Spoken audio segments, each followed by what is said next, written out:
Hey everyone, it's me, Arthur Caden. Tonight we are on the red carpet at the New York Film Festival for Robert Redford's new movie, All Is Lost. We'll be bringing you interviews with the stars, the people who made the movie.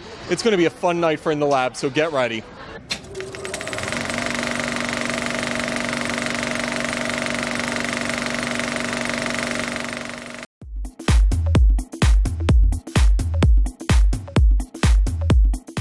Hey everyone, it's me, Arthur Cade, with Hollywood Great and one of the best to ever do it, Robert Redford. I was just telling you before we got started, you were brilliant in All Is Lost.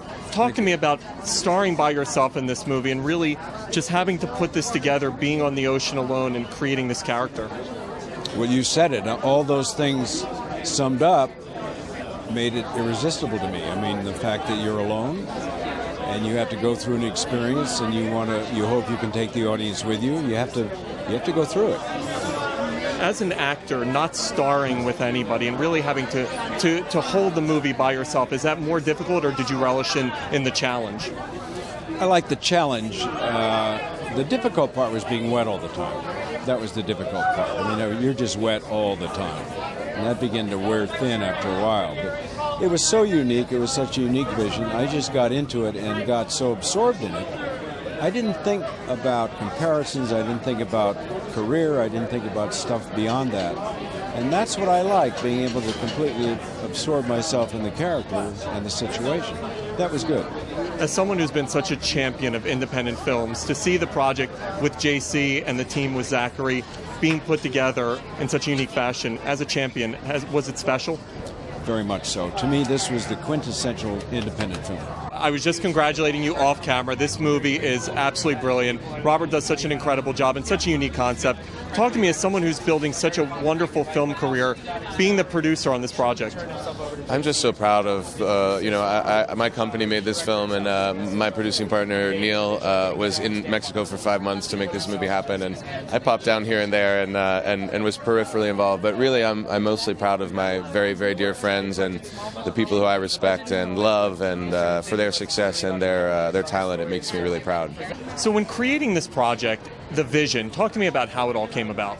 We were in Berlin, actually, premiering Margin Call there at the Berlinale, and JC and Neil and I went to a meeting where he basically pitched us the idea, and we were baffled at first. It was such a departure from Margin Call, but we have such faith in him and such an easy working relationship that we knew it was worth exploring, and we knew that it would all come down to the actor, So then we read this article that Bob gave about wanting to act more, and not be behind the camera at the same time. So we took that as our cue and offered him the role. JC Chandor, talk to me about this movie, All Is Lost. So it's very different than my first film. I sent him a 31-page script, and he said yes. And it's as simple as that. And then we had the next 2 years to go try and make it, so it got complicated. But it's a film we're very, very proud of. This is our homecoming here. I'm from here, and most of the filmmaking team is from here, and my parents are all here, so this is our hometown screening. Neil Dotson, I was just congratulating your producing partner, Zachary Quinto, on a brilliant movie with Robert Redford, All Is Lost. Congratulations. Talk to me about putting this project together. It was not a simple, straight-down-the-middle fastball, so it definitely required some magic. A guy who got nominated for an Oscar while we were putting the movie together for the first film that we made together didn't hurt. And an icon of American cinema didn't hurt. That certainly made it easier. At the end of the day, it took some bravery on the part of a bunch of distributors to say, you know what, I actually think this guy's going to do something amazing with that. And if Robert Redford gives the performance we think he can, that's a movie I'd like to see. And but from a physical standpoint, we had to figure out how to deal with an actor who's not 25 and 20 million gallons of water in water tanks and the real ocean and sharks and we got an email the other day saying, the CG for the sharks and the fish was really well done. It's all real. We went to the Bahamas and shot it with cameramen 60 feet under the water, and we wanted the movie to feel very real. There's very little stuntman and very little VFX in the movie. It's all as real as it can possibly be while keeping Bob safe. So we had an amazing time. The concept is so unique. You have Robert Redford essentially in the middle of the ocean battling for his life. No lines, nothing but Robert Redford. Talk to me about this concept and the brainchild behind it? Oh, it's a brilliant concept. JC gave me the script. It was 31 pages, and I went and read it really quickly, and I think the first thing I said was, oh my God, I'm nauseous, I'm seasick, I'm totally freaked out by this. Let's dive in and let's figure out how to make this. Because I think the things that sort of give you fear, make you uncomfortable in your career and in life in general, tend to prove to be the most rewarding ones, and this was certainly that. And we had no idea how to tackle something like this. Water, babies, animals are things independent filmmakers tend to avoid for the most part. Most independent films are made in small quarters or few locations, and here we are in this huge water, out in the open sea and in, various tanks and stages, and trying to pull this off with no real set and one actor every day trying to shoot consecutively. A lot of challenges, and every type of department that you could imagine an independent film not having, that a huge film that might spend 10 times what we spent in our little budget, whether it's a marine department, special effects, stunts, and we're whipping him with rain machines and wind and storms and all kinds of craziness, and it's just him. First of all, it is an honor to be standing with you, Dick. First, Robert Redford, now you. Talk to me about Robert's movie, Tonight All Is Lost. It's getting such Oscar buzz. I can't tell you a damn thing about it because I have not seen it. Yeah, and if you want to catch me afterwards, I'll give you everything on it. But I know Redford for a long time, and we even went on a boat trip together, and so this is going to have a certain identification for me, although that was a houseboat and it was on a calm water. But he's amazing, He keeps, to coin a phrase, reburying himself like the phoenix. Years after year, he comes up with some damn good idea. And hell of a good actor.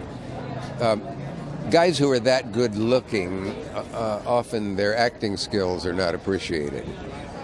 But he is one solid actor. The people in the business respect him. They like him.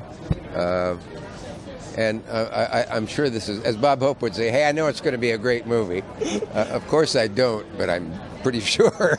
As someone, you talk about respect, as someone who's had such an illustrious career as you, how hard is it to keep yourself relevant? You talked about Robert keeping himself relevant. How hard is it in this business to stay relevant? To stay relevant? I think it's difficult. There's so much crap around that is irrelevant that the question almost answers itself. I don't know how those who do it do it. Redford's a well-educated man, high IQ, smart guy. Does not parade his intellect obnoxiously, but it's there. And he has hellishly good taste. So you're here for Robert Redford's new movie, critically acclaimed movie, All Is Lost. Talk to me about it. Have you heard anything about it? Are you excited to see it? I'm very excited to see it. I've heard a lot of fantastic things about it. And he's an amazing actor and so talented. But to work in a vacuum, to not work off of other actors, to be completely alone in this, it's sort of like the Tom Hanks role in Castaway, but I've heard it's supposed to be incredible. So I'm really, really excited to see this. As someone who does news and such a brilliant job with it, to see the work that actors have to do, and like you had mentioned, working in a vacuum, for me, it's awe-inspiring to see the work that someone like Robert Redford does. Do you get the same feeling being in the media? Absolutely. I mean, he's an artist to the highest caliber. He's also a gentleman. I have to say, I met him years ago on the D.C. shuttle from Washington, D.C. to New York, and he helped me with my luggage in the overhead compartment. What a random spot to meet Robert Redford. I know, but he was, and that's what really comes through when you meet all these people. Some people are really great, genuine people and gentlemen and gentlewomen, and others, maybe not so much. He's one of the good guys. Thank you so much. Sure.